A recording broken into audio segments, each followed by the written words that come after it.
athletes, viewers, listeners, everybody in between. This is Coach Blue Robinson, head coach of Team Addict to Athlete. And today is Giving Tuesday. It's an awesome day. It's a day that's kind of set aside for individuals to give back to nonprofit charities and organizations to help further their mission. And my gosh, there are some amazing programs out here for us to kind of take a look at. This is one of these situations where it's always uncomfortable. And I've always struggled with this part of running a nonprofit, which is, asking for donations. So this year for Team Addict to Athletes Giving Tuesday efforts, we're going to reverse the roles a little bit. Your donations are welcome. I'm going to tell you right out the gate. Your donations are welcome. We are still in the middle of our Project ELF, which is kind of become Addict to Athletes' focal point of the whole year, which is the donations that we receive go into this project where we help people who have fallen on hard times provide Christmas for their children. This all started probably 2012 when Team Addict to Athlete bumped into a social worker named Terry Sawyer. Terry Sawyer was working for the Department of Family Services, and one of our athletes approached her during a fundraising activity and said, "Hey, we are this new team. This is what we're doing." And Terry said to this young man, Addict to Athlete? Right, that sounds interesting. Well, she said, if you do this, this, and this, then I'll take you seriously. I think if I remember correctly, we were getting we were seeking donations for books and crayons and all kinds of stuff to give to some kids, which was right up Terry's alley. But Terry said, "Hey, I'm going to throw down a challenge for you, and we'll see if you come through." And he did. We came through. Terry then inquired about what Team Addict to Athlete was, and that's when she and her husband, Rob, that's when they kind of jumped in with both feet. So Terry kind of began this Project ELF that we've really taken under our wing. And what it does is it helps provide Christmas for low-income families, for families who have fallen on hard times, specifically individuals who are on Team Addict to Athlete who may have had court fines or legal issues or job employment issues. I'm going to talk a little bit about this today because brace yourself, listeners. We're going to go on for this marathon broadcast. I'm going to talk to you guys a little bit about Project ELF, about Giving Tuesday. We're going to jump into some discussions about how Team Addict to Athlete started, where we are now, where we want to go, and how you can be a part of this. And so there's a lot going to happen today. I'm going to share with you some deep corners of Coach Blue's mind. I'm going to talk to you a little bit more about what our mission is and what sets us apart from a lot of other programs. So maybe we'll start literally at the beginning. Addict to Athlete was an idea I had in 2011. And I was working as a therapist at the Utah County Division of Substance Abuse, which was an amazing job. I loved working with that population. It was one of the neatest things for me. And it came, listeners, it came on the cusp of a very interesting period of my life. And maybe I'll even rewind the tape a little bit more and tell you about how I really do believe this program was inspired. Well, in 2010, I thought it would be a great idea to move down to southern Utah to work at a treatment center for youth. I'd kind of run the gamut with a program I'd been working with up until that point, and I needed a change. And, I bumped into an old friend, a very dear friend of mine, who we kind of clashed towards the end of my internship to become a substance use disorder counselor. Back then it was called an LSAC, Licensed Substance Abuse Disorder Counselor. I can't remember, it's been so long ago. Well, my friend Derek, he took me under his wing when I was working with him at Heritage Schools. We were working in an outpatient program, and I met a bunch of young kids who were struggling with addiction, specifically in the drug court programs, many of who, way back then, we're talking circa 2006, 7, 8, I still remain kind of acquaintances with, which is kind of amazing. Nonetheless, I was moving to St. George. We tried to sell our house in the middle of the housing crisis, which didn't make a lot of sense back then, as it probably doesn't now. But when I bumped into Derek, after having an issue that we had together, by which this counselor took me under his wing, taught me all the ropes, taught me how to be a good counselor, taught me all kinds of stuff about, how to do this job, but do it with the heart, but do it with a sense of integrity and authority. And when things began to shift in that industry, it was kind of an interesting thing. Our program got kind of put on a chopping block because other programs were starting, and our leadership wasn't the best. The Heritage Schools in and of itself was great. Our outpatient program with the leadership there, it kind of struggled. Derek, in turn, started to struggle a little bit more and kind of had some episodes by which I had to call him out on. And that was hard. And so when we did this, we kind of fractured a friendship. Years later, I find out that he's working down in a program in southern Utah in St. George. And I reached out to him, to kind of mend the bridges, to mend the fence, but also to see, hey, is this something viable? And it turned out that it was. And so I moved to St. George with my family. We couldn't sell our house because it was that housing crisis, right? 2008 and 9 and 10. And, it was interesting how things fall into place. Well, long story short, it didn't work out down there. The program I was working at wasn't really what I thought it would be. Wasn't happy. My family kind of struggled with such a big move. And so lo and behold, we decided to move back.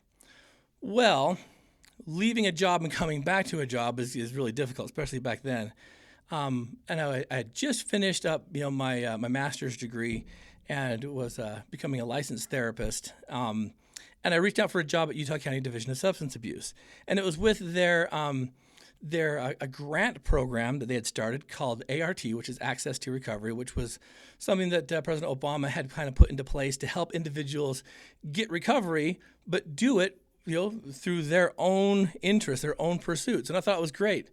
I put all my stocks and chips into this job. My family had moved back at this time. I was alone down in St. George, wasn't happy. Put all my stock into this job, and after 2 weeks of being alone down there, I got a phone call from a dear, dear friend of mine, Bruce Chandler, who said, "Blue, we thank you for applying for that position, but man, we're going a different direction."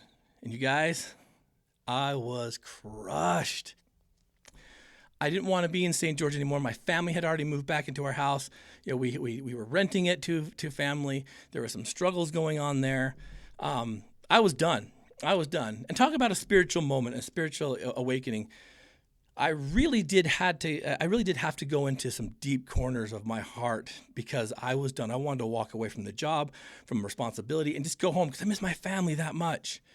And I was devastated that I'd put that much stock into a job that I didn't get, that I really thought I was qualified for.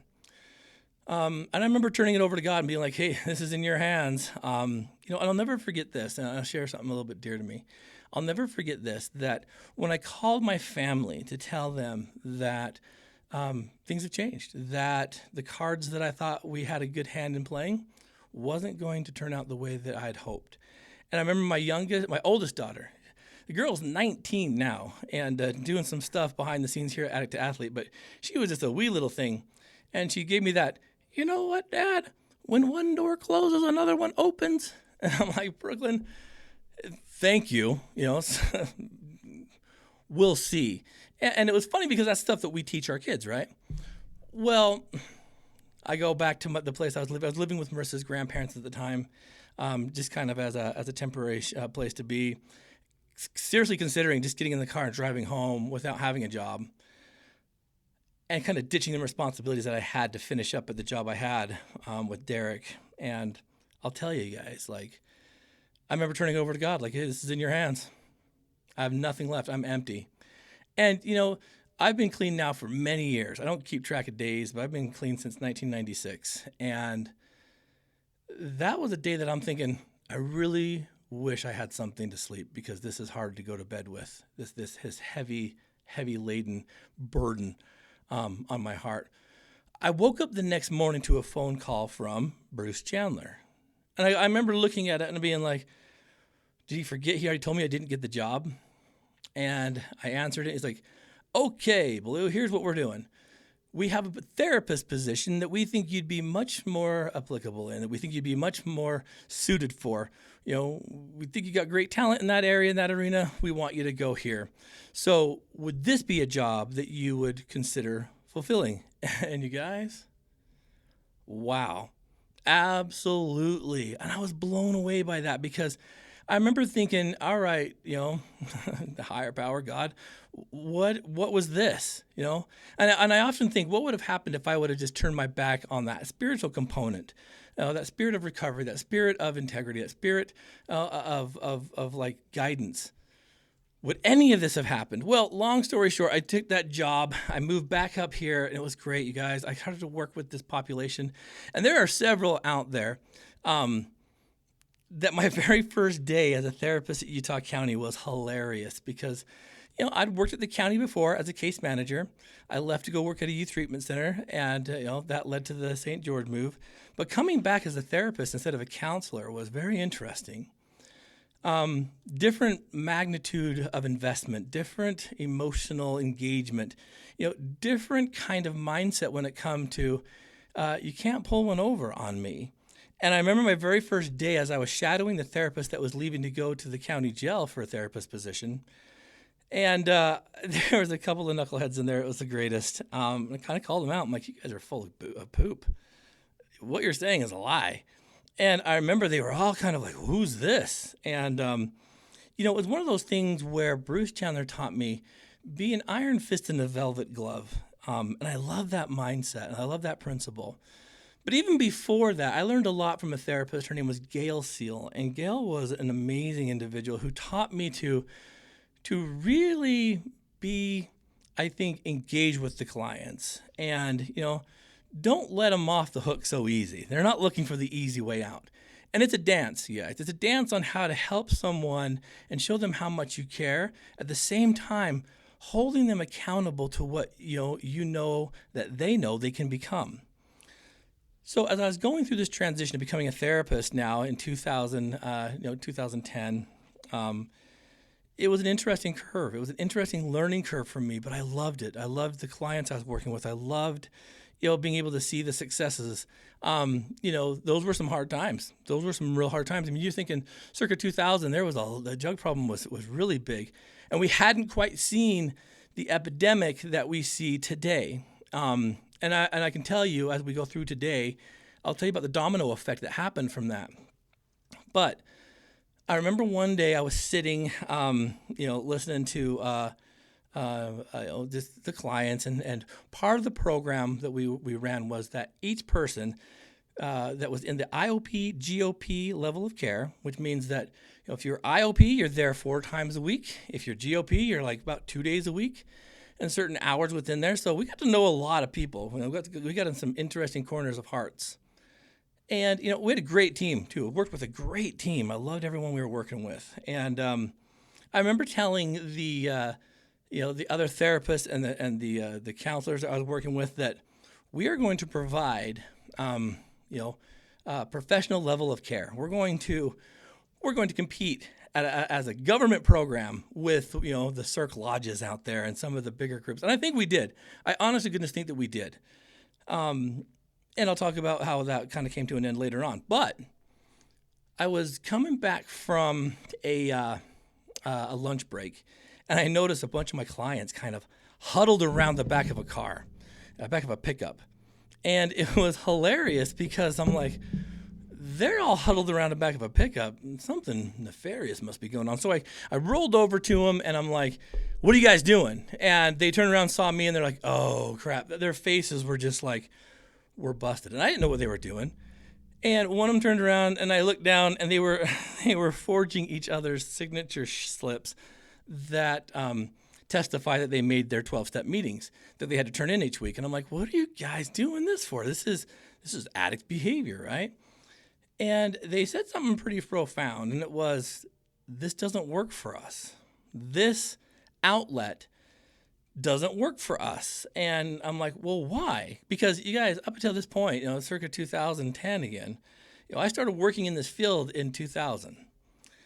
And it was kind of an interesting thing because we'd kind of used that 12-step model as a staple for everything. And, without them knowing, I had some my own personal kind of thoughts on, the 12 steps. I think they absolutely work. If you work them traditionally, if you work them appropriately, most people don't. And I think treatment and treatment centers have kind of mucked this up because they make it a requirement, and it should never have been a requirement. We bog it down when we start utilizing the 12 steps as the staple of our treatment program, because you're charging people astronomical amounts of money for something they can get for free.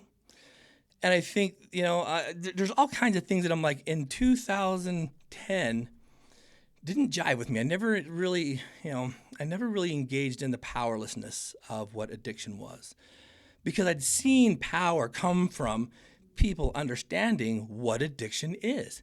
And we're going to get into that a little bit later. But here we were,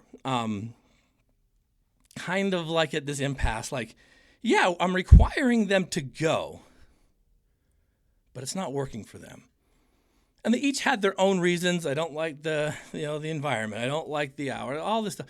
I love the I don't have time, which is always a lie, right? Everyone always has time. If you don't have time, it means it's not important, because we kind of are the ones who dictate our schedules. So when someone says, I don't have time to come visit you, what they're really saying is, I'd rather be doing something else than seeing you, which is okay. But, the time thing kind of sat with me. I took that home with me, and I really started to think about what they were saying. And it wasn't that they were trying to get down a responsibility. It's just that there were other things more important. Who can really debate that? Meaning, they come to my groups 4 times a week, from 9 a.m. to noon, then individual sessions, then meeting with their drug court a representative, then sometimes going to probation to see the probation officer, then once a week going to the judge, and then getting a job, right? There's a lot of stuff there that we asked of them, like a lot. And I kind of thought, this early on, like, what am I really doing as a therapist with these clients? What am I doing with them? And I thought my goal there is to get them back integrated into their family, into the people that care, to build relationships within their family system so they can feel and mature the love that probably was absent during their addiction. But then I'm thinking, here we are now spending so much time away from their families because they've got, treatment, they've got, individual sessions, they've got probation visits, they've got drug court visits, they've got, 3 12-step meetings to do in the community. They have, court appointments. They have all these appointments. Then they got to work on top of that. When do they have time to be part of a family? When do they get time to tuck their kids in? When do they get time to wake up and make their kids breakfast? All these things that I'm trying to help them reintegrate, they legitimately didn't have time for because their time was occupied by therapy.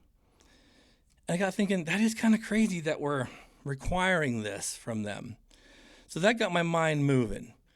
It wasn't long after that we had a client. His name's Tyson, and Tyson presented each person in the group, as they got to a certain spot in their treatment, would present a lesson to the group, and it was kind of like, okay, yeah, you're practicing what you preach. And he did a lesson on exercise and what it does, which completely turned my lights on, because that is how I, found my own recovery. So we'll put a pin in that, and then we'll rewind the tape into Coach Blue's life here. Many of you know, who've listened to the podcast for any length of time, that I came from a very turbulent family system. My mother was married at age 14, which blows my mind. I saw a picture of her at her wedding. It's a black and white little picture, and she's a baby. And I'm like, what were you thinking? There's a lot that goes into that. And we'll talk a little bit more about that as the day goes through too. But as I was kind of investing in this, in this life of mine, I was looking at it through the lenses of I am going to become exactly what my family system has predicted, which was an addict, which was, a work with your back, not with your mind, a high school dropout, college, are you out of your mind? Addiction ran rampant in my family system, and I was falling into that same path, 100%. All of my siblings struggled with it. My parents struggled with it. My mother getting married that young meant that she was a kid having kids. And recently I discovered quite a bit, as my mother had just recently passed, several months ago, as our family, my brother and my two sisters, that we kind of combined and started comparing notes for the first time as adults. My eyes were very opened as to why addiction became such a staple. Again, long story short, my adolescence and teenage years and young adult life was riddled with substance abuse. It was everything under the sun to escape the ultimate destination, which was going to be surviving life instead of experiencing. Being married at 14, my mother made some interesting decisions in men, several of which left lasting physical scars on me and my siblings.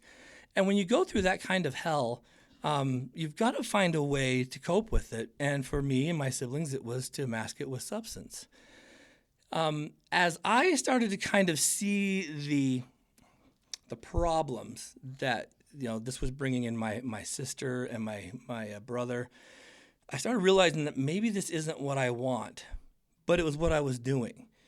And I slowly started to detach from my friendships, who were very caught up in that lifestyle, and started to push away from, some of these outlets and things that were, detrimental to my future. I didn't know what I was doing, but I knew after a very close call, by pushing a little bit too much substance one night, that I'd become, a person who was out of control. And it scared me. It scared me to the point that in 1996, on February 9th, I walked away from friendships, from substance abuse, and to a large degree, family.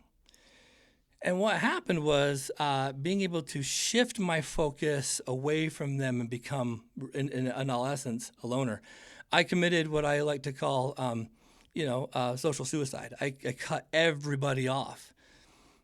Because I knew that I'd come so close to not returning after an episode of intense substance use that it was going to be game over for me.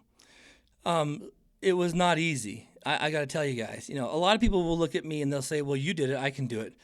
Again, this is circa 1996. This was a long time ago, and it wasn't easy. Being alone is one of the hardest things to endure.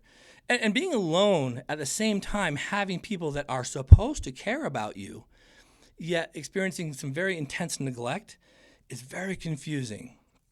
We're going to talk about core issues a little bit later today, too.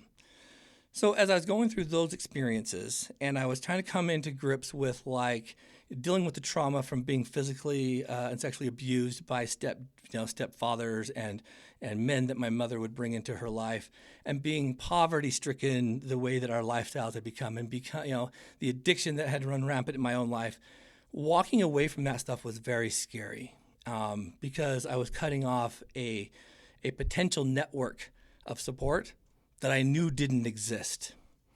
So I tell my clients, I tell my athletes often that sometimes you have to sacrifice relationships that don't exist. And that's not easy because there's always that hope, right? There's that hope that maybe today I'll get the love, or I'll get the attention, I'll get what I need. Man, it never comes. So, as I started to work and started to gain an income, I started to have this funny thing called money. And money with a person that is feeling very alone and very isolatory could become a dangerous thing, but I knew that I did not want to use anymore. I knew that wasn't going to bring happiness in my life because, again, I'd reached a point where I was out of control. So, I remember walking into I think it's a Bingham Cyclery in Provo, Utah, and I had this big wad of cash, because who trusts banks, right? And I'm like, what can I buy with this? And I handed over this cash, and this guy's like, I got the bike for you. And I bought a mountain bike. And the mountain bike came home with me and became wall art because I needed to get rid of the cash, but I didn't really want to ride bikes, specifically mountain bikes. And I was living in Springville, Utah at the time. And I remember one day, after watching so much TV, my only friends, I say this often, my only friends were Monica and Chandler and Ross and Phoebe and Joey. Those were my friends. I watch them, 1 hour every day. I'd hang out with my friends. And I remember after that, I'm like, I got to do, I'm going nuts. It's either call my friends, or maybe I'll take this dumb bike I spent $1 million on and go see what it can do. And so I did. I hopped on the bike and then I started riding around some of the foothills in Springville. I found myself, throwing the bike in my Jeep, and I took it up to Hobble Creek Canyon, which is right behind, a little canyon behind Springville there. And I remember started riding it, and I got way back in there. And I remember it was funny because, like, if you can picture this, here's me probably wearing, like, some Nike shoes, Levi's shorts, maybe a cotton T-shirt, no helmet, no water bottle. I had no idea what I was doing, but I was on a really nice bike. So I get out there and I bump into these two guys, and they stop and they look at me and they're like, "Are you lost?" And it kind of hit me. I'm like, "In more ways than you might think, guys." And I'm like, kind of. I'm like, "So how do you get back to the trailhead?" And they're like, "Dude, follow us. We'll take you down." So I did. I followed them, but I remember they were wearing this really cool, like, jersey-looking thing. They weren't wearing spandex shorts, so don't worry about that. But I remember, like, they're wearing gloves. They have these amazing shoes on. So one of the guys had like shin guards. So I'm like, that's interesting. They had these funny things called helmets. And I remember I got down to the bottom, and they're like, "Dude, we come up here all the time. We love you can always join us, but go get a helmet at least." And I'm like, "All right." So I went home. I went to the store to buy some food, and I saw this magazine there. It was Mountain Bike Magazine. I pulled the Mountain Bike Magazine off the rack, and I started looking at it. I'm like, this is the stuff they had. Literally, I started to research a little bit about what mountain biking was and how it's it came to be, and all these professional riders and all these things, and I fell in love with it. And that's when I kind of believed that my mindset of erase and replace really took hold. I knew that as I came down with those two guys, they didn't ask me if I had any weed to smoke. They didn't ask me if I wanted to go to the bar and get drunk. They saw me and thought, "Here's a wannabe biker, mountain biker." But to me, that's what I was. I'm like, "I've got a mountain bike. I'm up here with you guys. I'm a mountain biker." And that's where I had the idea of the erase and replace. Like, didn't know what it was yet, but that's when it was born. I threw myself into the sport of mountain biking. Every weekend, I had my mountain bike in my Jeep, and I'd go somewhere. And I'd be biking in southern Utah. I'd be biking here. I'd go everywhere, and just loved it. Put the Walkman on, go out for miles. I felt good. I loved it. And that became who I was. I became Blue, the mountain biker. And that kept me sober. And that's when I started to understand this concept also of, like, movement equals healing. And we're going to get into that too. So, long story short, I start doing a lot of mountain biking. I find a job at Heritage Schools. And at this point, guys, I was a high school dropout. I had to go to adult high school to get my diploma. But mountain biking really put on the forefront of my mind an alternate like thing to invest in that brought a lot of the same feelings that substance use did, only I could remember them. They were real. I had experiences on this mountain bike that I hold very sacred, and I'll share one with you. I had many, but I hold them really close to my heart because they're mine. But there's one I remember being so far out on this trail in southern Utah that I took my headphones off and I took my helmet off and I sat there, and it was so quiet I could hear the silence. You guys ever done that before? You ever been in a room or a situation where you can literally hear silence? It's deafening. It's loud. It's like this weird ringing and humming. It can become so, like, intense that you need to distract yourself by kicking a rock or making some noise. And I remember it becoming so quiet I could hear my heartbeat. And I'm like, this is very amazing. And I had a lot of experiences like that. And I tell you, I could share those with you, but I hold them sacred to me.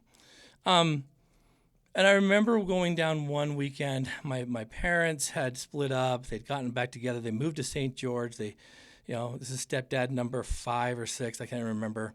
And they had this hotel, and I went down there to help them do security one time during spring break with a buddy of mine. And, it was just kind of like making sure that no one came onto the property drinking or doing stupid stuff. Anyway, it was a good excuse to go to southern Utah. I remember the week after is when I met Marissa.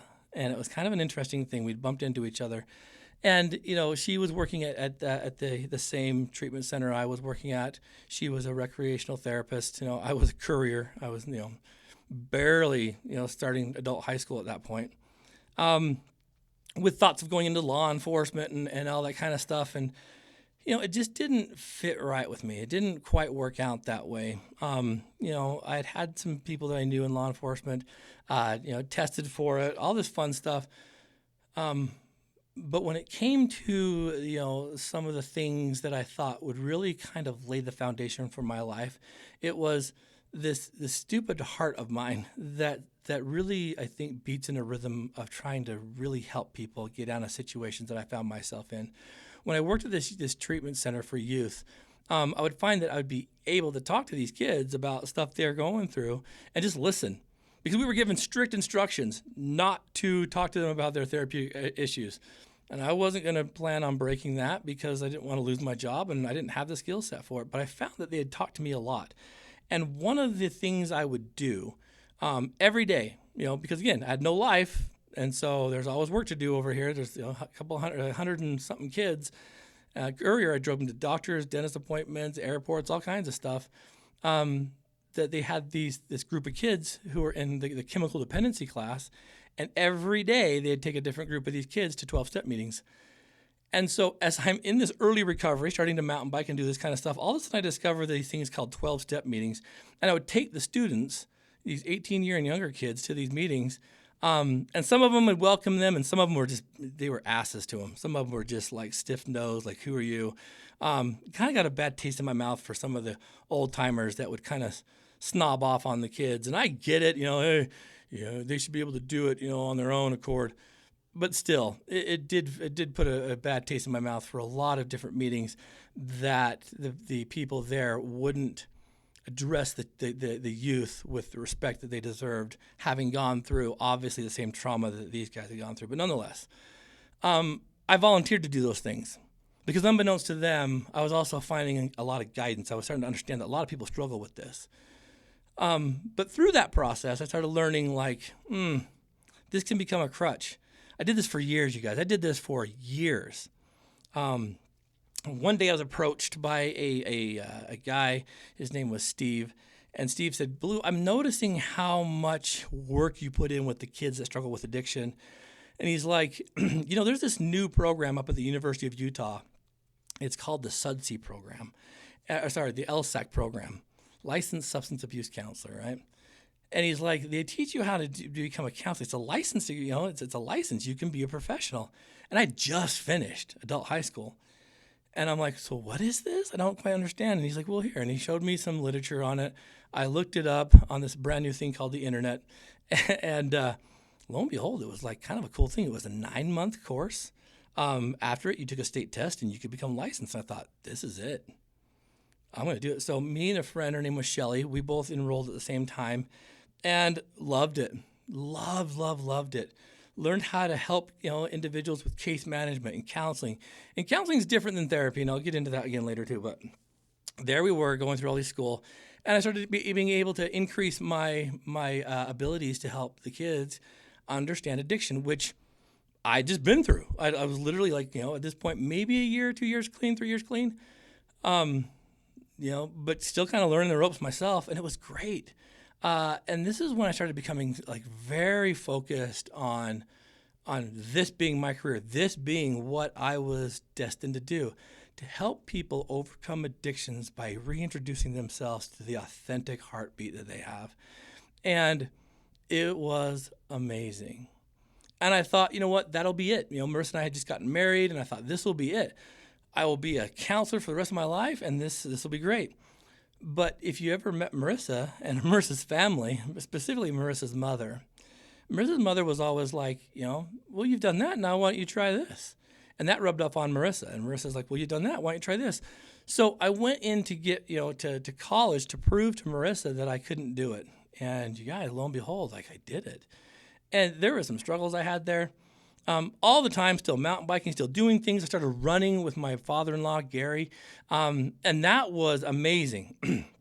As strong as a mountain biker I was, and I played a lot of basketball and all this kind of stuff, running with Gary changed my life. It changed my life 100%. Because as I was running with Gary, my future father-in-law, and I think many of you guys know the story when I asked, Marissa's mom and dad if they would welcome me to their family after being such a knucklehead and, happened to be honest about my life with them. And they graciously accepted me through the help that I received through therapy and some of the stuff that Marissa and I went through. They gave me the go-ahead. So when Gary started inviting me to run with him, I had no idea people did that for enjoyment. I'm like, what the crap? Running for criminals. You run from police, right? Don't do that. But as I'd run with Gary every morning, this guy would get me up at sometimes 5:30 a.m. to run 3 miles to some church in the middle of nowhere to play an hour of basketball and then to run back. I'm like, can't we just drive there, Gary? And we'd train for the St. George Marathon in 2000. With my brother-in-law Jerem and my brother-in-law Heath. But I remember running with Gary, and all of a sudden, for the first time, I'm having conversations with a father figure that actually listened, that really gave me feedback just through the approval of every day he'd call me and we'd go. So those little increments of me being able to share with him who I authentically was, and him being able to show me some of the things and hobbies that he'd created, I learned real quick that this was the answer to a lot of the struggles that I had was movement equals healing. I started training for that St. George Marathon. I ran it with Heath, Gary, and Jerem, and I fell in love with it. Did it many times after that. So now I was a mountain biker. Now I was a runner. Now I was a husband and a brother-in-law, and all these things started to kind of create these bigger portions of me. And then I tackled, my graduate classes, my undergrad, my graduate classes. And lo and behold, I graduated college. I was the first person in a long time to graduate high school. I was the first person in many generations to ever go to college. So that was a scary thing for me. I'd kind of proven to myself that I was dumb. I struggled with school. I remember years and years and years ago, Marissa saying, look, it's just about jumping through hoops. If you can jump through hoops, you can get through college. I remember thinking that's a bunch of garbage. But it's absolutely true. If you can jump through hoops, you can go to college. And it was one of those things where I was so blown away that it happened. I was like, wow. Then I got into my master's degree, and that was beautiful. I met so many amazing people. Desmond Lomax, a dear friend of mine. The goofball just moved back east, and I love him and his family so much. But he and I became really good friends, and so many neat people that I met there that I still would consider, Matt Bedford and all these guys I just love. I fell in love with counseling and therapy. So when I graduated with a master's degree to do counseling, support, and too many people that were pushing for me, and really I loved what I wanted to do. I wanted to be a therapist. I wanted to do, this career of helping people overcome addictions and to get to the core of what's causing all this. And the day that my graduation came, my mother just happened to be in town, and I'm like, fantastic, you can come check this out. It's at the Maverick Center, the E Center, whatever it's called those days. And she's like, well, what time? Because I have a plane that leaves at 4. And I'm like, dude, that's perfect. My graduation's at 10. You could walk there and be there in an hour, not very far from the airport. And she never showed up. She never came. This amazing experience of the first person in family to ever go to college, to ever go to a master's degree. And it was too much for her to, I guess, carve out some time. But it put me in this mindset of this is my new pursuit. This is my new family. This is what I'm going to engage in. And, it did. And I had the imposters, feelings, all this kind of stuff. But when I got that job working with those folks at the county, and I looked back at how much recreation had influenced my recovery, and when I saw the potential of what it could do for people in recovery, after hearing Tyson do his presentation on health, exercise, science, knowing that it worked for me, I had this thought of hey, what if I do this program, much like what's been done back east in Ohio with a guy that I was following on social media. But what if we do it different? What if instead of using 12 steps as a foundation, we create our own program? what if I use this erase and replace philosophy? If you're going to erase the addiction, you have to replace it with something of greater value, which was health, wellness, relationships, service, family, all this stuff that I really thought were the foundations of sobriety and long-term healing. And what if we took it a step further? What if we said, hey, the word addict, not in our vocabulary. What if once we move from addict to an athlete, the dominoes begin to fall and you can become an addict to athlete, to a father, to a brother, to a scholar, to an artist, to an employee, to a husband, to whatever, right? You start building on that foundation. And I thought about this, and I went running with my brother-in-law, Jeremy, and I'm like, hey, I've got this idea. And I remember sharing it with him, and he's like, dude, that sounds amazing. I shared it with a mentor of mine, Dr. Paul Jenkins, and I'm like, what do you think of this? He's like, freaking genius, do it. And we started to align ourselves in a position after I approached my supervisors, Bruce Chandler and Richard Nance. And I'm like, guys, I have this idea. And they're like, what is it? I said, I want to take a couple people and I want to train them to run a 5K. We'll do the Couch to 5K program. I want to use that as kind of like an alternative kind of approach to talk about their stuff, to running, and to show them that there's more out there than just sitting in a circle talking about stuff that really can lead to some heavy hearts. And they're like, yeah, go for it. Keep them safe. And so I went down to my group that next day and I said, I want volunteers. We're going to do a Couch to 5K in a month, a month and a half. There's going to be this run out here. It's called the Chase the Mayor 5K.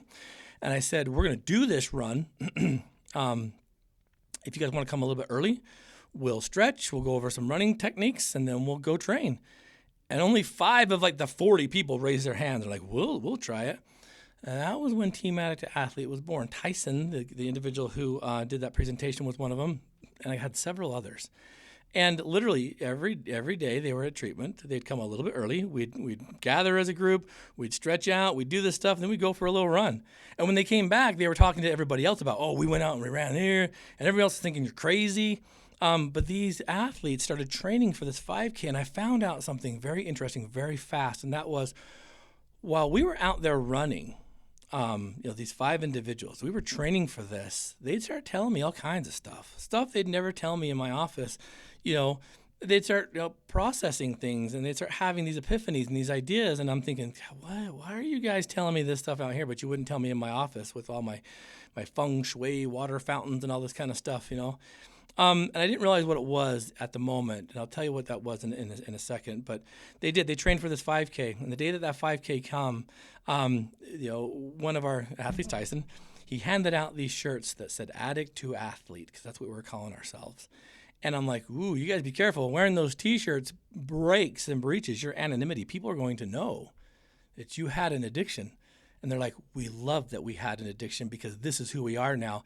They handed these shirts out, these little jerseys. They all put them on. They ran, and it was great. The mayor took off. 2 minutes later, they all took off, and all of them but one caught the mayor. And, that mayor stopped them individually and asked them about their shirts. What is this? Tell me about this. And then the mayor of Provo, Mayor John Curtis, was having a conversation, brief by nature, but largely impactful, about what they were doing. Here's an ex-heroin addict, recovering heroin addict, now beating the mayor in a run. I'm sure the mayor's like, holy crap, man, I better up my training or something. But in turn, he contacted the county commissioners when he found out it was a county program, said, this is a pretty cool thing, keep it going. They called me in the next day. I thought I was in trouble. Obviously, they're like, hey, green light, whatever that was, keep doing it. And that's how Addict to Athlete was established, by putting out an alternate path to recovery, something very different than anyone's ever seen here. In 2010, we were headlining this movement. And the greatest thing about that was what came after, because, man, the 12-step people, those folks, those old-timers, they put us in their crosshairs, and they put us through the gauntlet. They were upset that we were doing this. They were mad that we were doing it this way. We had a couple of people come into our meetings and kind of call us out in our meetings we were having, and I'm like, wow, that is bold. but we always testified that we were not a replacement, we were an addition to.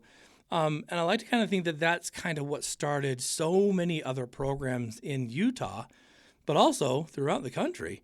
Again, what I was doing wasn't a unique idea. It was kind of like a spinoff of what they were doing in Racing for Recovery back east. Very different approach, very different mindset. Again, creating a different path means that we start from the ground up using our erase and replace philosophy, but also coining the term, turn your mess into a message. Meaning everyone out there has a story. And when you do something amazing, why not share it? If you have the tools to overcome addiction, why wouldn't you share that with everyone? And again, breaking anonymity was a big wall to knock down. I'm telling you guys, that was like David and Goliath. Because I'm thinking, we've been taught since day one, anonymity, anonymity, anonymity. But guess what? Even in 2010, anonymity it started to kill people.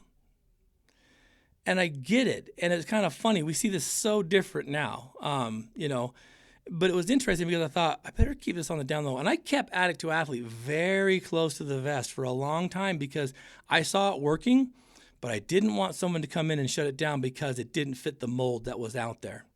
And again, it was Bruce Chandler who approached me a couple years after we'd started, as our team was beginning to grow, and said, "Why don't you present at the Utah Valley University School of Alcohol and Drug Conference?" And I'm like, "Cool, I'll do my victims and agents stuff.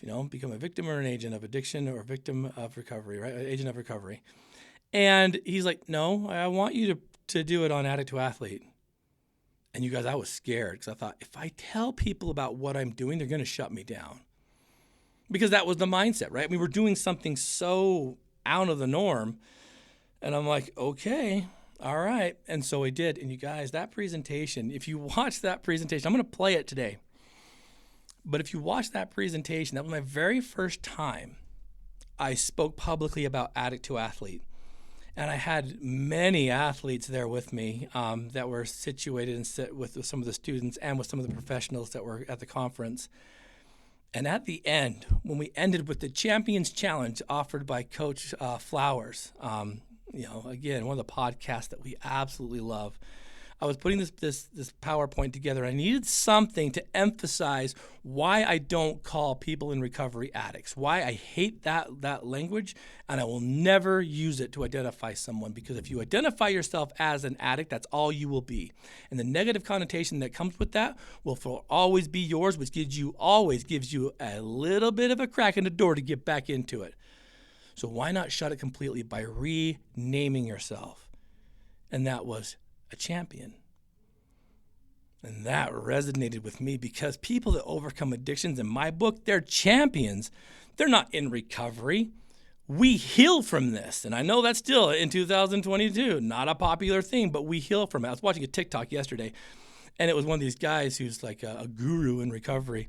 And he's like, what's the difference between a whole person and someone who's clean and sober? He's like, clean and sober people are stupid. They're going to keep using and blah, blah, blah. But if you're a whole person, I'm like, guys, don't do that crap. Let it be like it resonated within the hearts of the people that are pursuing it. Let them call it what they want. But for me, I'm going to call them champions. And at the end of the presentation, after we went through, and it's emotional. I get emotional talking about this 10 years ago.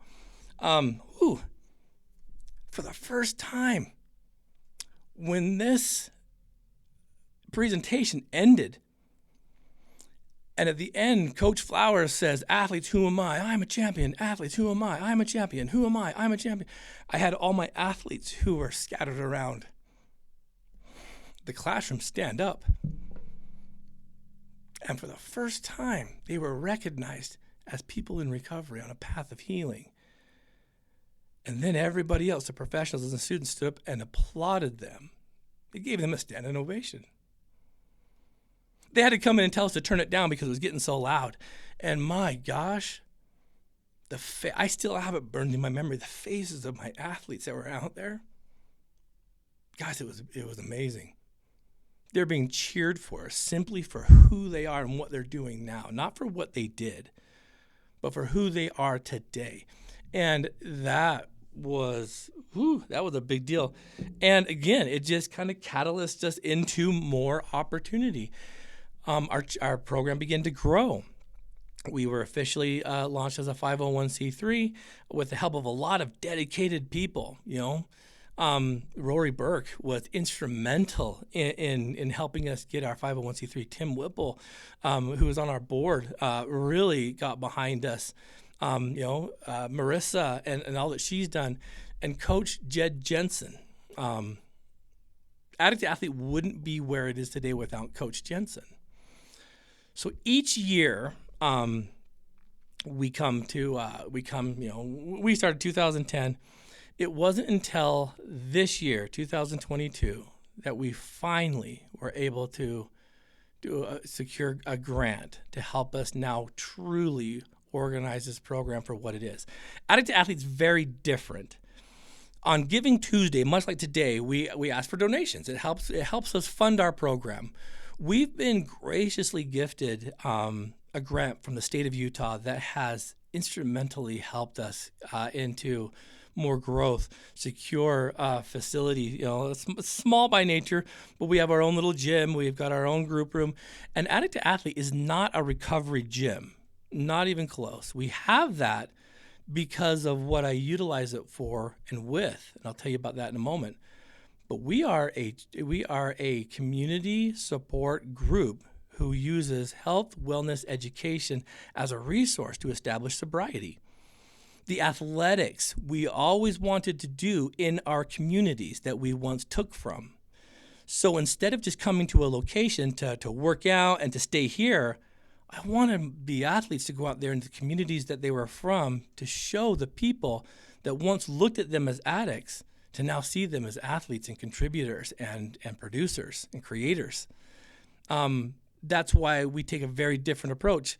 A lot of people get like, oh, Addict to Athlete, hoity-toity, you guys won't hang with the sober softball groups and stuff. That's not it.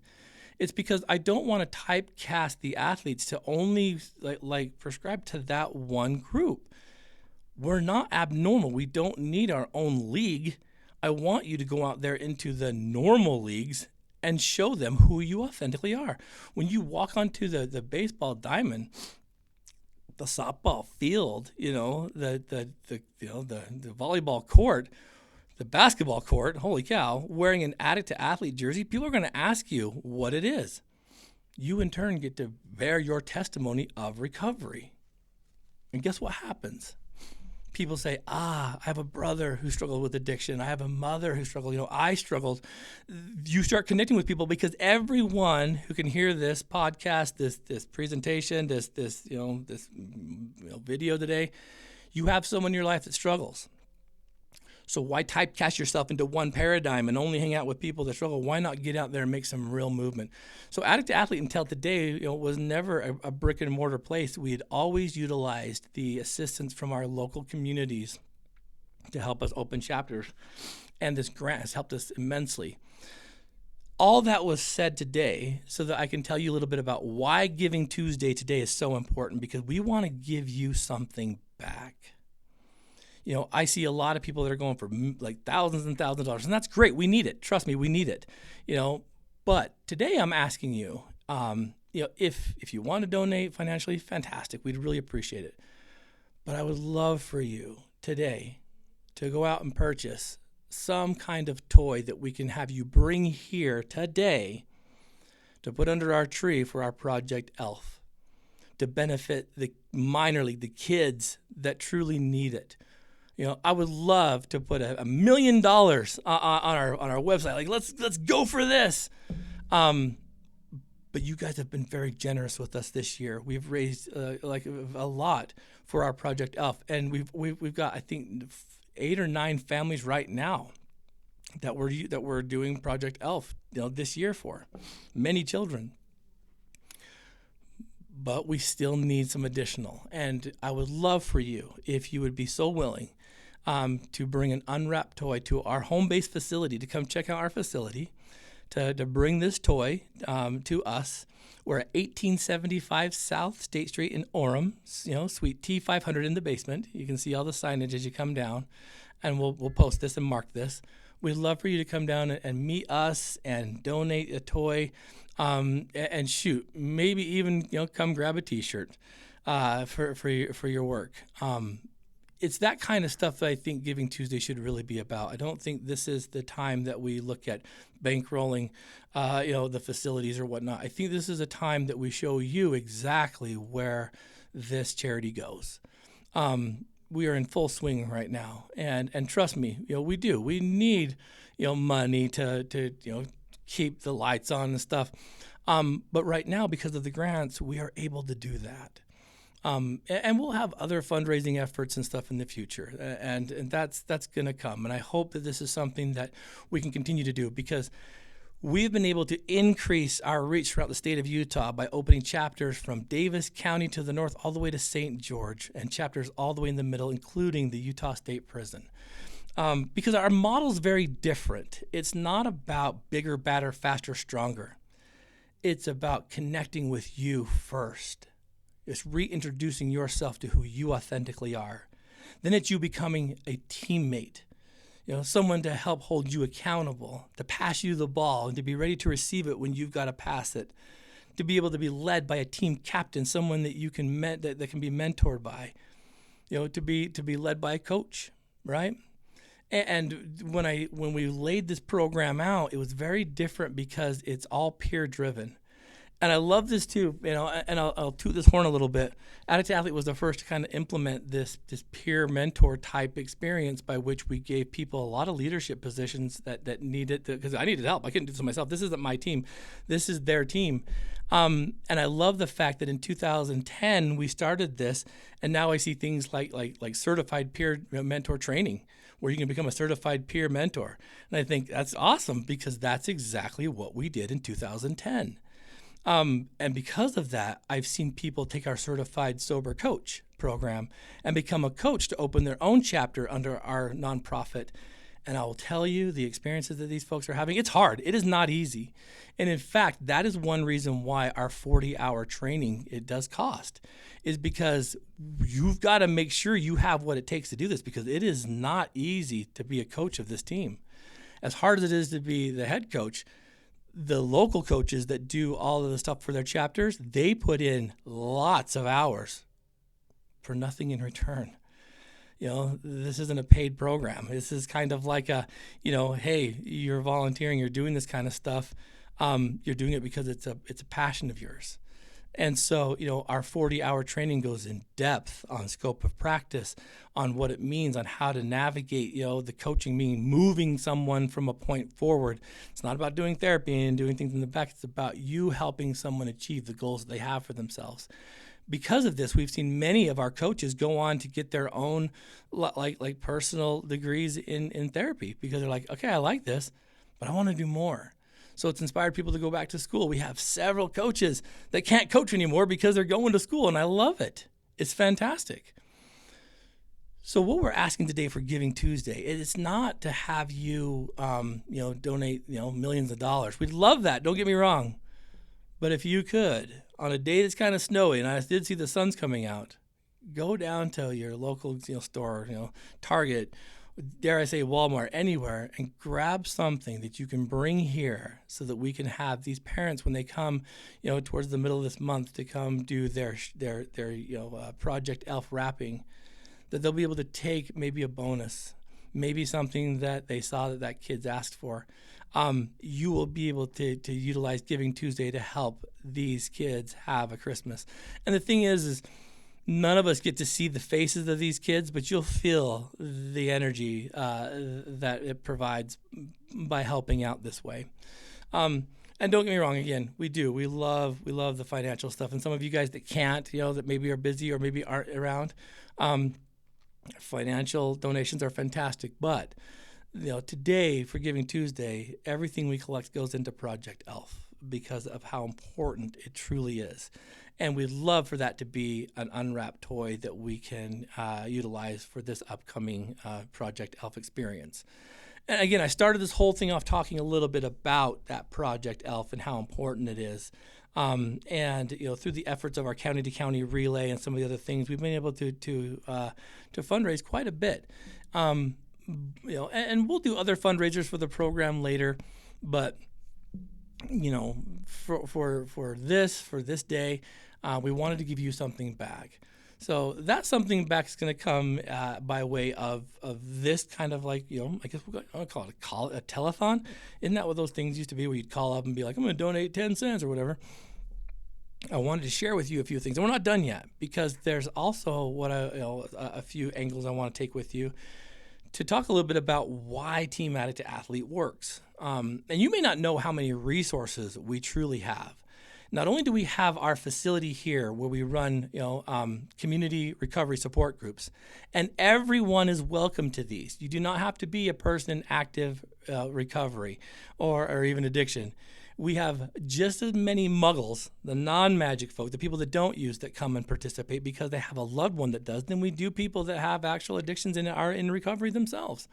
And I love that, because we learned really, really early on that if we separated the two, much like what the 12 Steps and Al-Anon do, that these weird kind of like battles kind of incur. And I didn't want that to happen. I think that you can learn a lot from someone on the other side of the fence. And we found that to be true. We have found so many people that don't personally have addiction that come here and learn about the people that do because they have a loved one. That in turn creates a whole different opportunity and relationship for people they didn't have before. We've had siblings come and run our races and be part of this meeting in hopes that their sibling would see. And many times they do. And guess what happens? The sibling comes. We've had children come and support their parents. And again, that is why the Addict to Athlete Minor League was established. The Addict to Athlete Minor League is a beautiful thing. This is a group of kids who typically are the children of the athletes in recovery, or they themselves are struggling. And what we found is by giving them 110% support, a lot of amazing things have come. We started in 2010. That was 12 years ago, almost 12 years ago now. To me, that's mind-blowing. We just had one of our minor league athletes from back in the day be sworn in as a Utah County Sheriff.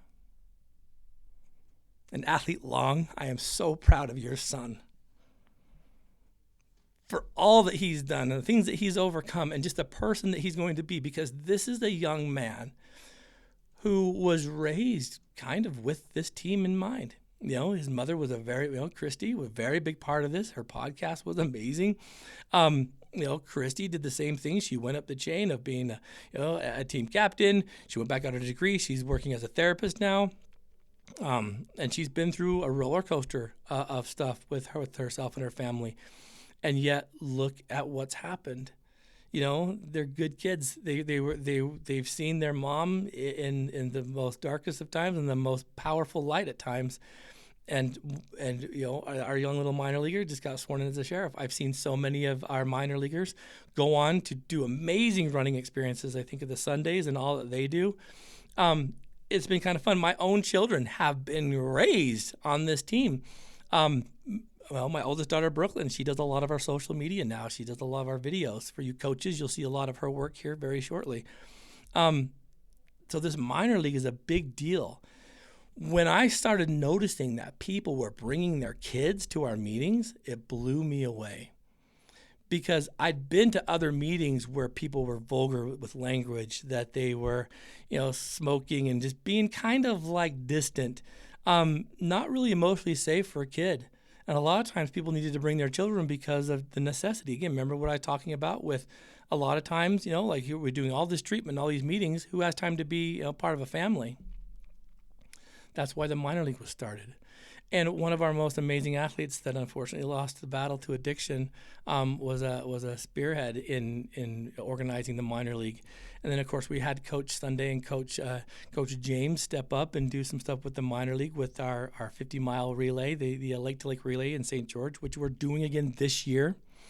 We got to do a lot of opportunities. So when I saw these kids start coming to our meetings because they were positive by nature, they were informational based, they were inspiring, we got to see a whole new window on changing the course of addiction. Many people ask me, Coach, what's the solution to this? It's reestablishing the family system. If we truly want to end addiction, we need to actively engage in rebuilding the family system. It's not going to come with medication. It's not going to come with policies and laws. It's going to come with us reestablishing family systems. But that's really, really hard.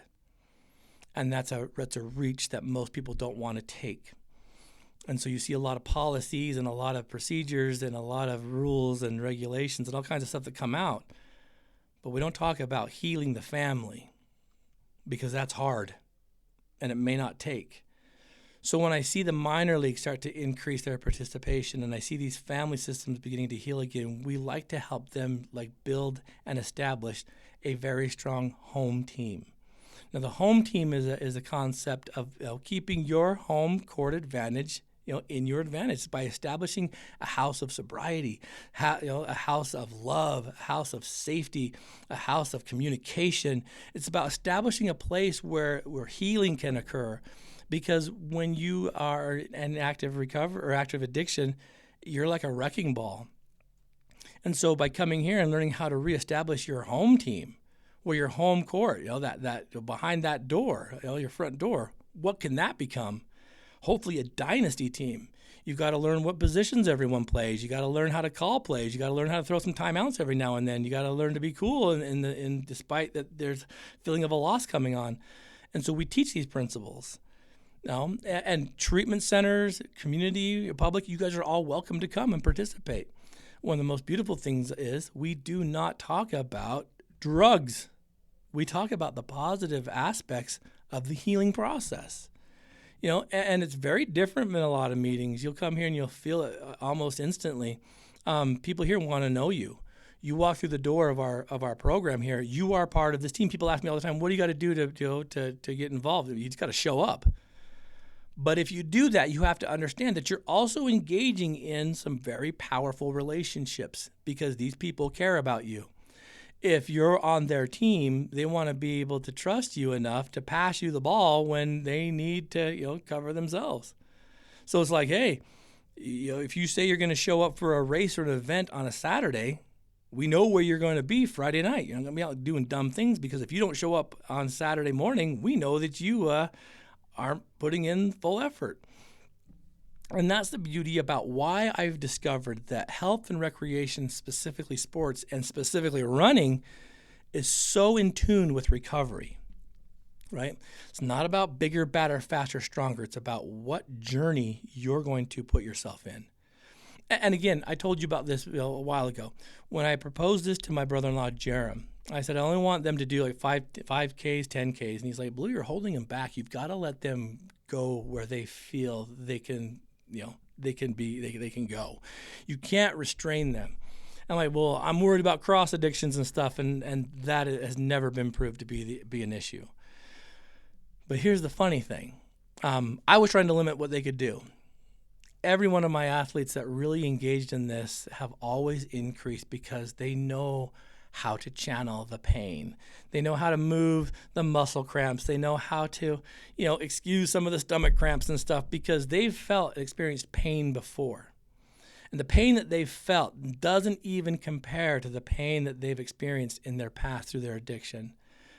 I remember talking to an athlete, years ago, and we were likening the pain of some of the muscle cramps and Charlie horses they were having, how bad it hurt.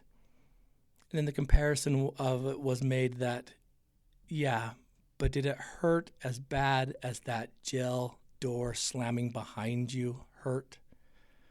Did it hurt as bad as that first night you were alone because the Department of Family Services had to come in and remove your kids?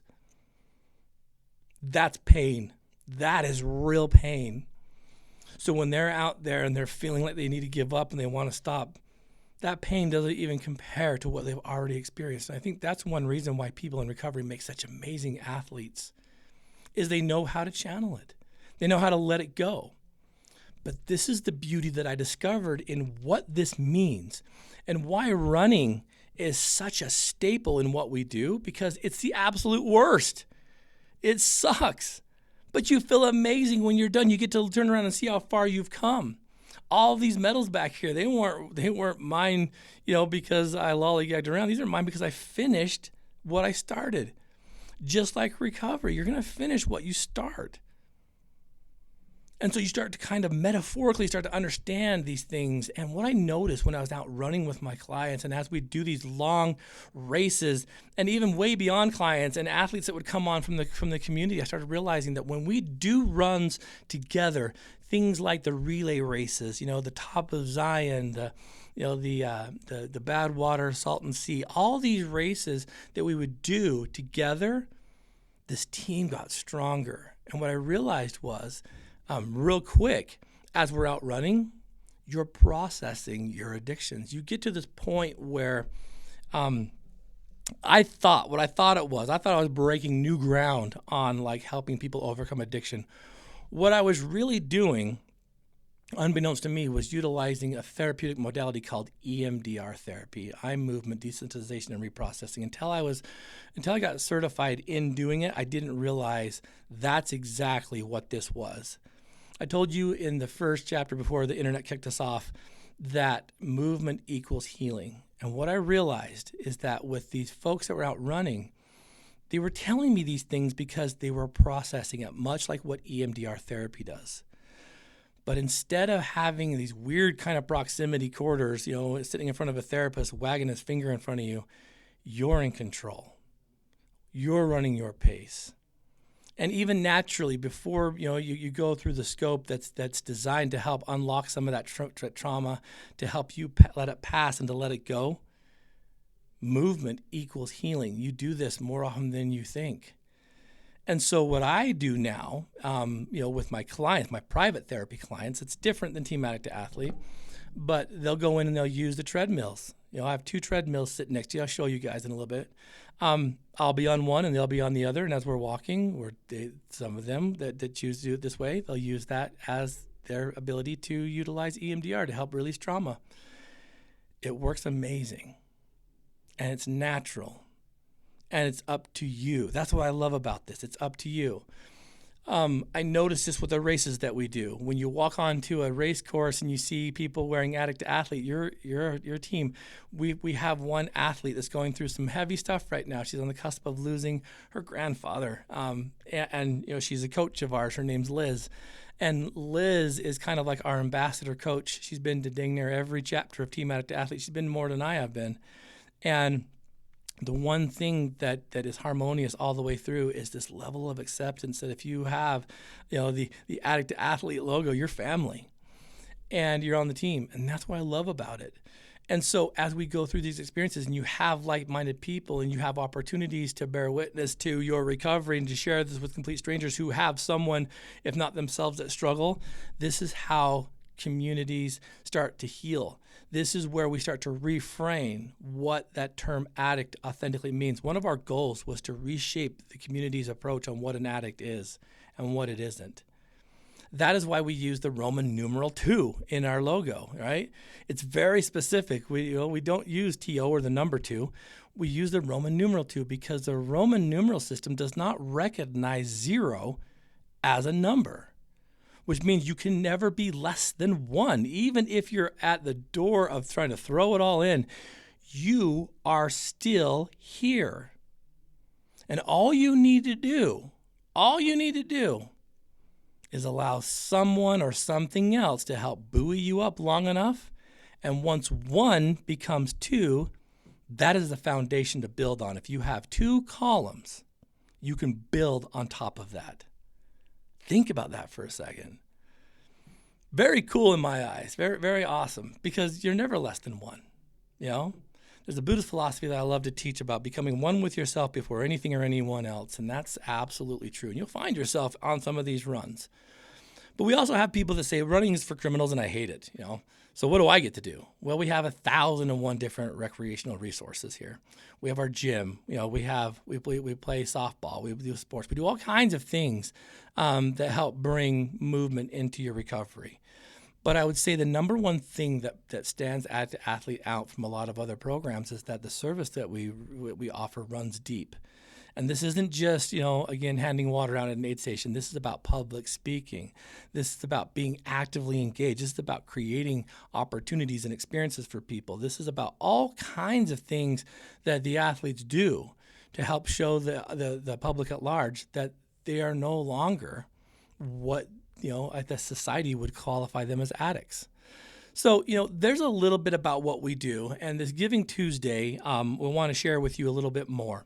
And that's you being able to donate directly to our Project ELF by bringing an unwrapped toy down to our facility here, our home base location, 1875 South State Street in Orem, Utah, Suite T500. It's in the basement. You'll find us. It's really simple to find.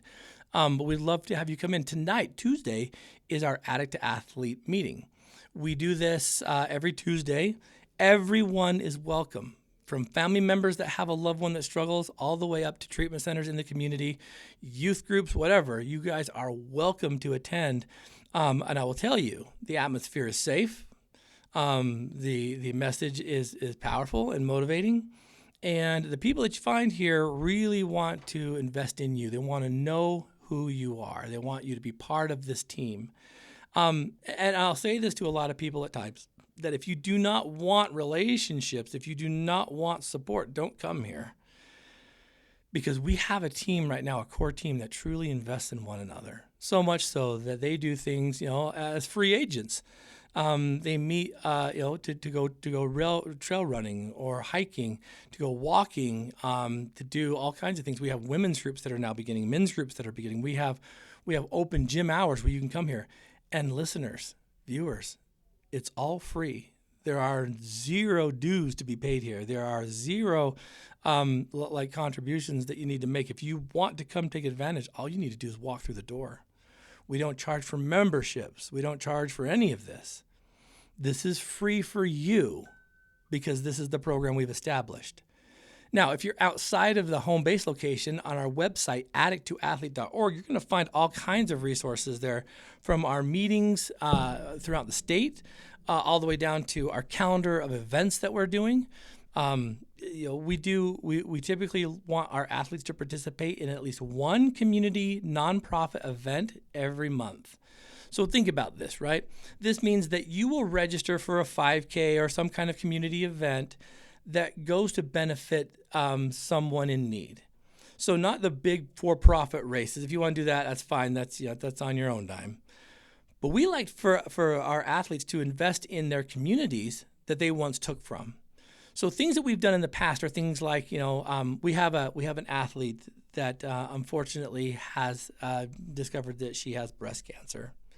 And she is one of our oldest athletes. She's one of our neatest members. And I say old not by age, but as authentic. She was there really close to the beginning. She, in turn, is the coach of our St. George chapter, Judy Barracall. And we are doing a cakewalk sponsored by the Sawyer family. Terry Sawyer told you about Project ELF.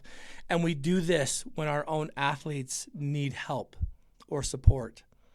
We meet at Terry's house. We go for a little 5K run/walk. We have some cake. We raise some money, and we can give this to Judy to help pay for her medical bills and some of her transportation costs as she moves to and from, the cancer treatment. Team Addict to Athlete takes care of ourselves. We do a lot together. And so those are the kind of things we like to do to help bring awareness about who we are, but also contributions and assistance to communities that we once took from. One of the more special 5Ks, 10Ks that we did many years ago was for a family that lost a child to a drunk driver. And this 5K come across as kind of a benefit charity to raise money for medical expenses for this family that lost a child from a drunk driver. And when one of the athletes brought this to my attention and says, "Coach, I think we need to run this race," I was very, very afraid. Listeners, can you imagine why? Our name, Addict to Athlete, okay? It represents the fact that we experienced addiction. But when people that don't know us see that, that's all they kind of see. They're like, "What is this?" And I said, "We'll do this, because this family needs to know that not all of us end up like that." And I said, "Oh, we can do this if you do me a big favor. Will you contact the race organizers to tell them who we are and why we want to come? Because that could be a potential emotional response." And so she did. She contacted the race organizer, which happened to be a family member of this mother who lost her child to a drunk driver. And at first they were a little bit apprehensive until they really started to understand who we were and what we were about. And they let us come. And our athletes were able to help their fundraising efforts simply by showing up to run their race and to show them that we're sorry. And that not all of us end up like that. And if we can take a little bit of the responsibility for that individual that committed that heinous act, you can see that there's hope even for that person. Talk about emotional. They allowed us to come participate with them. People who had similar issues that resulted in the loss of their child. It's a big deal, listeners. Not a lot of people put themselves in those kind of situations because it's awkward and it hurts, but it sparks conversation, it sparks relationships. And we did it. We have so many stories like that. I don't have enough time to tell you about the last 12 years and all the things that we've done, that we've seen. But I want to share with you guys now a video about what we do, what Giving Tuesday means. And I'm going to do my best to navigate this by sharing the screen. This could go amazingly well or horribly wrong. Not exactly sure. And we'll see if it actually works or not.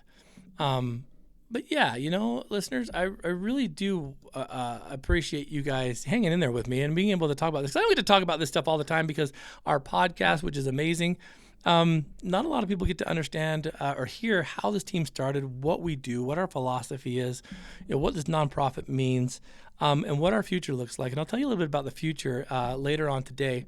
But again, if you are so inclined, we would love for you to bring one of your unwrapped toys down to our home-based facility, to come meet some of the team, to put that under the tree, and to kind of show, I don't know, your love and support for a child that you're unfortunately probably never going to get to meet, but you will absolutely be able to feel the love that gesture will bring.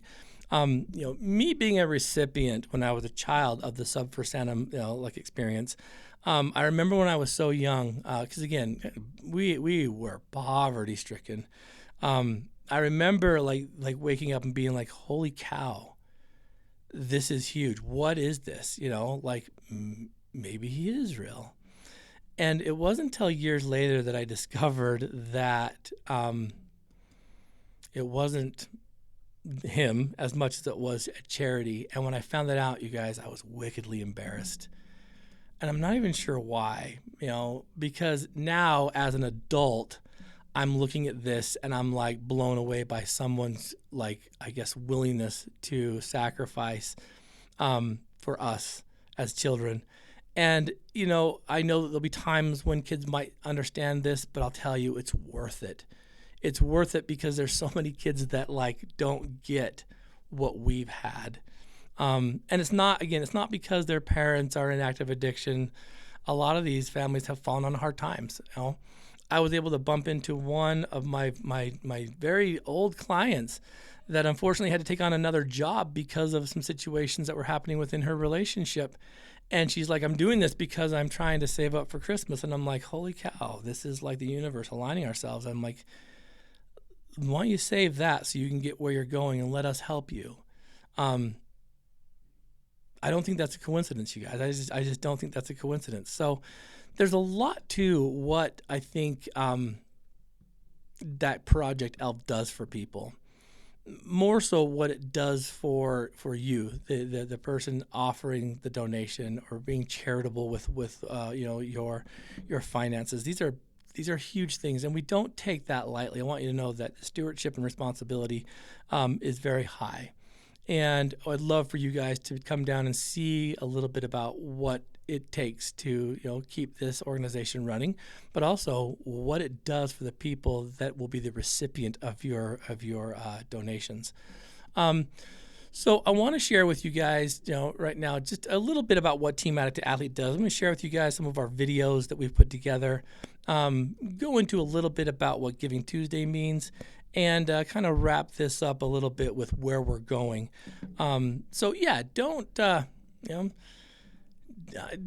don't run away.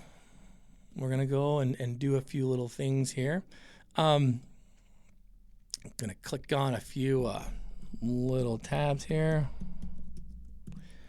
and share with you guys a little bit about what we do to allow these relationships to thrive. And I think this is one of the neatest things about Team Addict to Athlete. Again, if you don't want relationships, I would highly recommend not coming here, because you will build relationships and have experiences that will blow your mind. And I think that's kind of the cool thing about it too, is realistically what it does to the person who really feels as though they belong to something bigger than them. So let's share the screen with you. Let's get up here and let's jump into some of our videos. If you go to YouTube, you can subscribe to the YouTube channel. It's right here, Addict to Athlete, Coach Blue Robinson. There's stuff posted here all the time. Our podcasts go here. Everything kind of like ends up here that we do. For all you coaches right now, all of this fun stuff right here, you'll be seeing a lot more of these. Brooklyn is uploading all of our playbooks so that you coaches can utilize those for, meetings that you do. And I think this is going to be a great resource that you guys can utilize. So you use the playbook, you use the videos, open it up to your team, and you got a lot of resource kind of at your fingertips. Let's see. Let's go down to. I love this thing because there's so many learning curves you have to learn with this stuff. I'm always blown away by how much media you got to put out there. Now you probably see that we have a lot of social media. We've got LinkedIn, we've got Facebook, we've got TikTok, we've got we got Instagram, all kinds of stuff. Jump on and become a subscriber to the YouTube channel. We put tons and tons of stuff in our libraries for you guys to kind of keep an eye on. What we do on Team Addict to Athlete really does, I think, increase not just relationships and experiences, but this relationship-based program. I remember early on in recovery, people say, "Don't build relationships. Just do you." It's not possible. It's not possible to just do you. There's so many relationships that are out there. Yeah, you be careful about romantic relationships and things of that nature, but to each their own. And when you have support of a team, when you have support of a community, I'm telling you, the outcomes are significant. There's always going to be a possibility that these relationships that you'll build here will not only strengthen you, but become lifelong. Again, I talk about Coach Jensen. I've known Coach Jensen for years, absolute years. And I'll be very honest with you.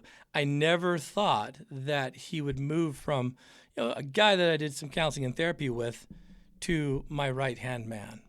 And Coach Jensen is an absolute champion in my book. From his perspective, his humility, just everything he does is just amazing.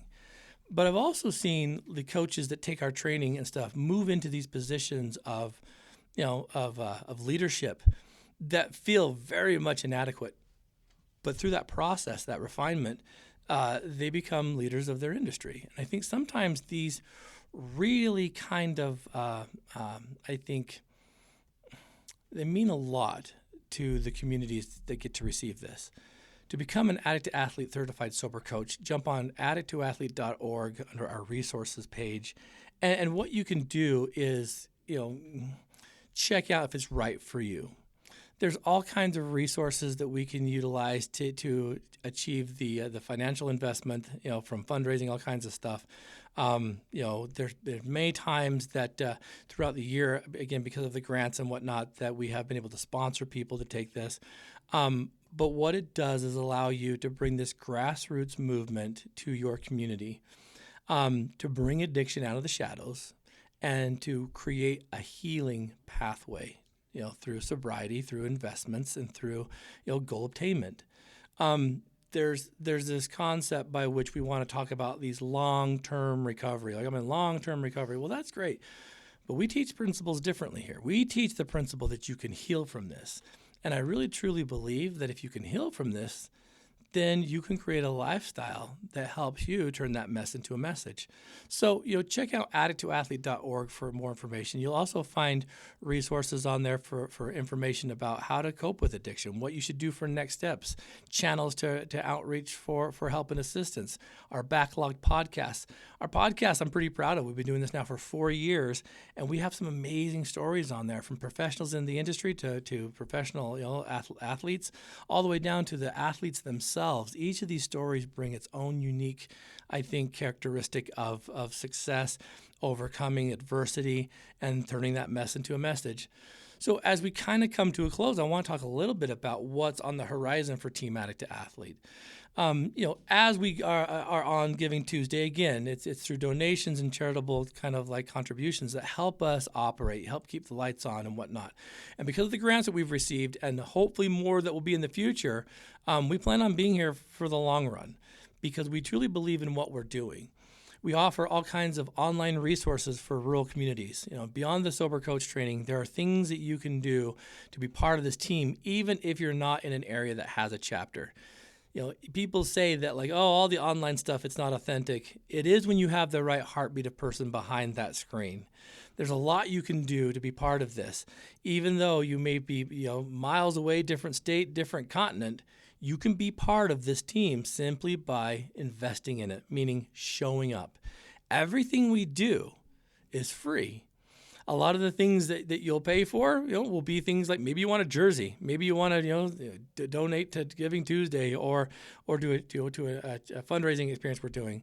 But these are free resources to you because we understand that this day and age, it's expensive to get help.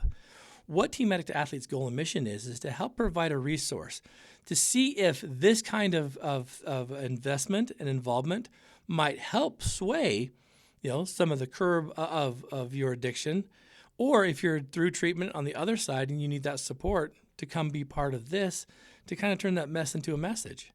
So there's a lot that can be done there. On a private therapy space, we can talk about that, but there are a lot of resources that we offer that you can utilize to help, move you from addict to athlete and beyond. Even more so with Team Addict to Athlete. Our chapter development is growing. We just recently, within the last 2 weeks, opened a new chapter of Addict to Athlete on the Ute Reservation with Coach Jonah out there and his lovely wife, Lo. They are the new coaches of Team Addict to Athlete out there as a sister program to the Vernal chapter. You went to Basin chapter with Coach James Johnson. We were able to go out there and launch this program with Coach Jonah and with the community out there, and it is a beautiful experience. And the neat thing about what they're doing is bringing this program to a rural community. This is how the heartbeat begins to gain that rhythm, is by people seeing a need for their community, much like what I did here. When I realized all we had here was 12-step programs, I started Addict to Athlete as an addition, not a replacement for recovery community-based programs. That's what we're seeing all over the place. And I am over the moon. And I say this often, and I need you guys to understand this and the love that I have. We are so lucky in the state of Utah because, from these and other programs, we've been able to see this grassroots movement by people that have like minds, that have skill sets and have desires, that have created programs like Addict to Athlete, but with their own spin. One of the most amazing, programs out there that we are very close in partnership with is Addicts Fighting Back. They're a community support group that shares space with us here, and they meet every Wednesday. And they are an amazing group of people who are doing like the heavy lifting in the addictive community and showing them that they're going to fight back. They're not going to take it lying down. We have Ian Akron, Fit to Recover, which is a great, program that offers a location to go and to be part of a sober community with a gym atmosphere. We have Recovery Strong. We have so many programs in Utah because people are investing in their communities. This is one thing that I've absolutely loved and adored, wholeheartedly, because when we get this kind of movement, it tells you that these people, that our communities are taking addiction personally. that we're going to fight back, much like their name, Addicts Fighting Back. We're going to fight back, and we're going to step up to the plate because we realize that the troops aren't coming. We are the troops. And you see that in a lot of different aspects. And, there are so many avenues to pursue. So Addict to Athlete is not the only one out there. There are so many resources and programs out there. Find the one that works for you. Like I said, we do things very different than some of those other programs. The health and recreation part is kind of second to our education and therapeutic approaches. And so, although it's important, we like to create that atmosphere of education, of seeing the message behind that mess, about being able to erase and replace, and to not typecast yourself into one paradigm. Even all the athletes that go out and run, we still cross-train a lot of us. We have a brand new mountain bike and cycling team that just started. There's so many avenues and opportunities, but what it truly is about investing in your life. It's about experiencing things that are new. And so Addict to Athlete is going to continue to grow that. Like I said, we have open gym times with athletes that have been certified as trainers to come out and help you. We're going to be offering a men's group and a women's group here specifically, free of charge. We're going to be offering all kinds of resources for the community, from family support systems, free of charge, because we don't think you should go bankrupt to find recovery. And if you can truly get involved, you can see if programs like this help, or if it's so intense that you need to take that next step, let us be there for you when you come back, because everyone loves a comeback. So throughout the day-to-day, we're going to jump on here and share a little bit more. Again, we would love for you to donate an unwrapped toy for Giving Tuesday for our Project ELF. Financially, if you want to contribute that way, please do so. But we really would think that tangible gift will be so beneficial for those children come Christmas Day that you'll have a heavy influence on by stretching out of your comfort zone. We will be here at our location to receive that all day and well into the evening. Tonight at 7:00 is our community support group meeting. Everyone is welcome. Everyone who has a loved one or struggles with addiction, whether you're in a treatment center, whether you're a group home, whether you're just a neighbor down the street, come be a part of this. Come see what Addict to Athlete does and feel the strength of what Team Unity can truly produce. But if you want to drop off an unwrapped toy, please do so by coming down to 1875 South State Street in Orem, Suite T500. You'll go down to the bottom floor, right by the Utah State Extension. Down the hallway, you'll see all of our signage. You can walk right through the door. You can leave that toy under the tree. You can meet us as we're here, myself, Coach Blue Robinson, our athletic director, Marissa, and others as they come throughout the day. We'd love to get to know you. If there's anything we can do beyond that, please visit with us while you're here. We'd love to help channel whatever questions you have and maybe turn you on to the podcast. Tomorrow at the same time, we'll be doing the one-on-one live with Coach Blue, which is a weekly call-in show, much like this, only you guys get to participate a lot more than I do. But throughout the day, we'll be sharing some of our more, emotional videos, kind of showing you what Team Addict to Athlete does on a grassroots level of change. You'll hear this quite frequently. Whenever we sign off from anything that we do, we talk about turning your mess into a message. What does it mean? Each of you have the power to inspire because of what you've been through, addiction or not. I often hear that people that work in addiction, they have clients that say to them, unless you've experienced yourself, you don't know how I feel. And I'm going to call garbage on that, because all of us go through the heartaches and the pains and the traumas of life. Some of us choose to, suppress that through drugs and alcohol. Others of us choose to suppress that through our work and our scholaring pursuits. Some of us do this by avoiding. Some of us do it by running and working out. All of us go through the same thing. So therefore, if you think about turning your mess into a message, it doesn't matter like the method by which you've, kind of let go or pushed away some of that trauma and pain. What matters is what you do with it. And we'd love for you to be part of Team Addict to Athlete's mission. We'd love for you, if you're a professional out there, to come share with these athletes because they're hungry for it. And coming in and doing some community service here, sharing your skill sets. We've had people come and talk about finances and building relationships and dating and cooking and all kinds of things.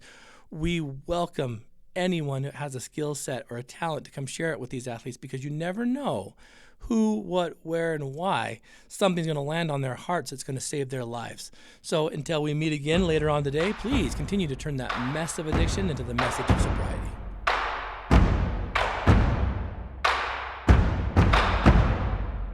We would like to thank our Patreon subscribers. If you're interested in becoming a Patreon, check out patreon.com/addicttoathlete. There you can see our fundraising platforms and gain access to all of our bonus episodes and receive exclusive A2A swag. We'd like to thank our super fans, Karen Hardy, Steve Riggs, Tracy Whitby, Jerem Thurston, Tara Butson, Holly Davies, Scott Foster, Brett Frew, Chris Williams, and Sensei KP Brown. Then our rookie levels, Sione and Mary Inuk, Sherry Polson, and Earl Dyer. Pro level, Andrew Baird, Wendell Wood, and Gary Thurston. And champion level subscribers, the Robinson family, and Ron and Dee Loesch. Thank you all. Check out patreon.com.